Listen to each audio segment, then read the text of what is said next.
الله الله ربي هو الله. Jadi syirik mari dibagikan beberapa peringkat.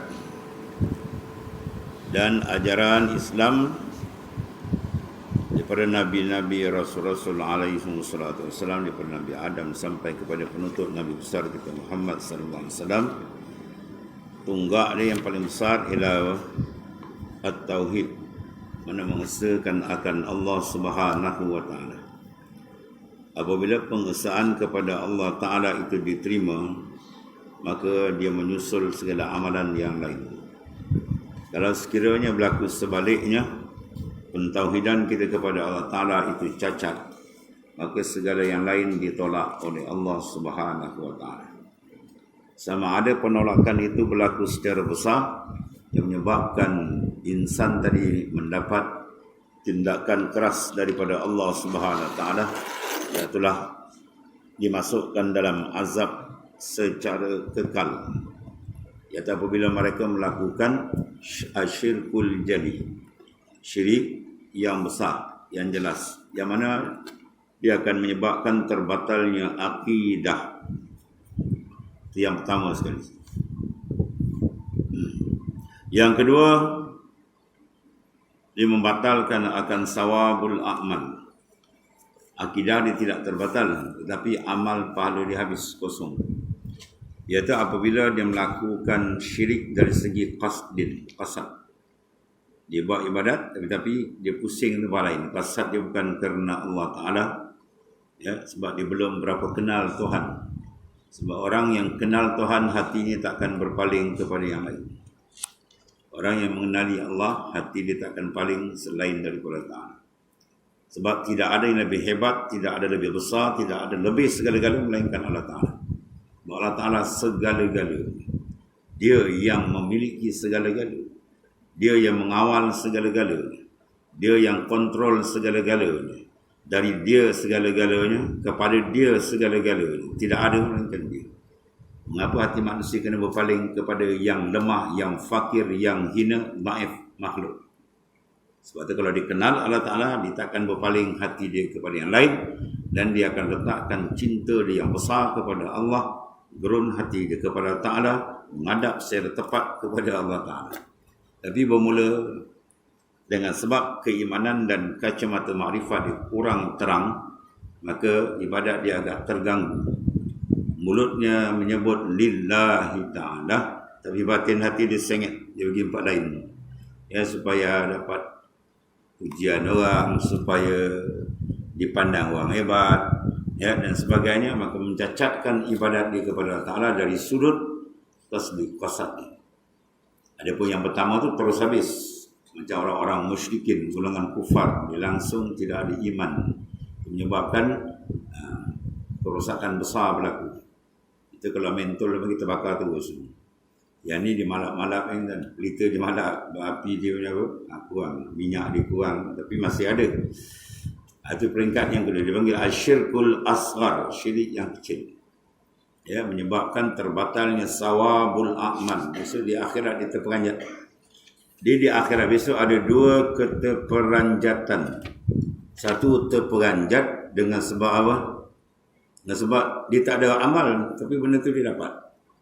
Ya, dia tak buat amal. Umrah dia tak pergi, haji dia tak pergi, tapi dia dapat benda tu. Dia terkejut. Itu yang disebut dalam hadis sahih Nabi Islam, niyatul mar khairun min amalih. Niyatul mar'i, niat seseorang yang ikhlas dalam batin hati dia tadi, ya, oleh kerana dia kenal Tuhan, rindu, tapi oleh kerana dia ni kurang segi kedudukan material tu, dia kasat dia bulat, insya-Allah kalau ada rezeki lebih memang nak pergi ke Mekah jalan. Kalau ada lebih nak buat umrah, kalau ada lebih nak buat kebajikan itu, amal soleh itu, tapi sabaqahul ajal, mendahulu akan dia oleh ajal. Maka amal tu, niat dia ikhlas tu diterima oleh maka di akhirat besok dia terperanjat. Ni mana datang amal ni? Ni mana datang amal ni? Ataupun amalan simpanan yang dia sendiri tak perasan. Ya. Contohnya dia ada kebun 1 ekar, aku tak kira lah. ada tanam-tanaman yang ditanam. Dia tak perasan kera makan, monyet makan, hingga semut menumpang di pohon dia pun diberikan pahala di akhirat. Ya, dengan syarat dia jangan bergungut lah. Dia pergi kebun tengok pisang dah habis celako monyet bawa senapan ketembak, itu dah lain cerita lah. Dia tidak tengok pisang dia habis makan, tak apa, itu rezeki dia, alhamdulillah. Ni semua simpanan. Kadang-kadang dia tak perasan benda tu. Ya, ubi dia kera ambil ke apa, benda-benda kan tak perasan. Tiba-tiba akhirat Tuhan bagi dia. Ya, ni benda dia terkejut. Banyak amal ni ada. Itu dari sudut kebaikan. Tapi yang kita bimbang yang sini. Ada terperanjat yang ni. Buat banyak tapi akhirat tak ada. Ya, mana amal aku dulu, mana aku buat ni, mana habis. Sebab apa? Dia sudah mensyirikkan, maknanya sudah memesongkan qasad dia tadi tidak kerana Allah Subhanahu wa taala. Yang ini sangat dibimbangi oleh pimpinan agung kita. Syekh Rasulullah sallallahu alaihi wasallam.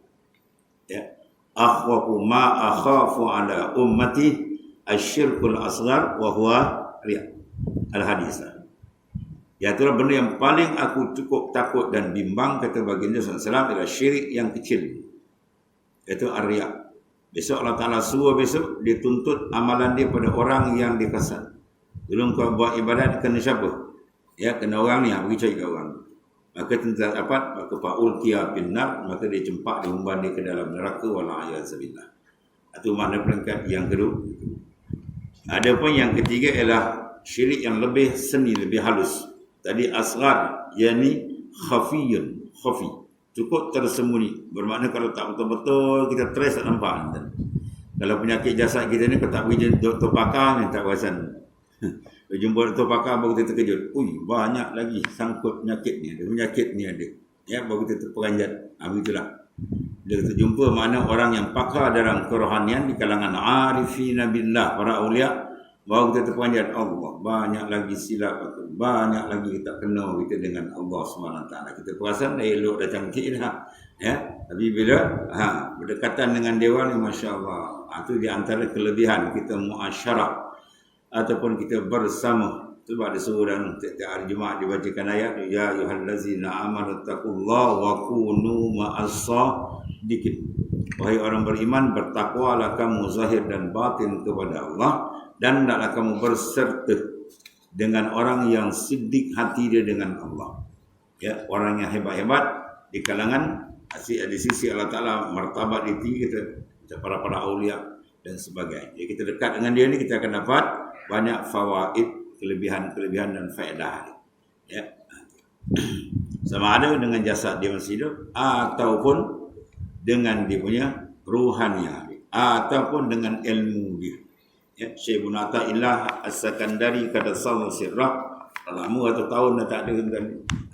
Tapi kita berserta dengan apa? Dengan pesanan-pesanan dia, dengan tunjuk ajar dia, dengan ilmu yang disampaikan. Kita ambil manfaat daripada dia. Itu pada hikam. Itulah ulama-ulama lain. Mana kalam hikmah yang mana dikurniakan oleh Allah Subhanahu wa taala kepada kekasih dia tadi, dicempakkan dalam batin hati dia, maka diambil manfaat dia.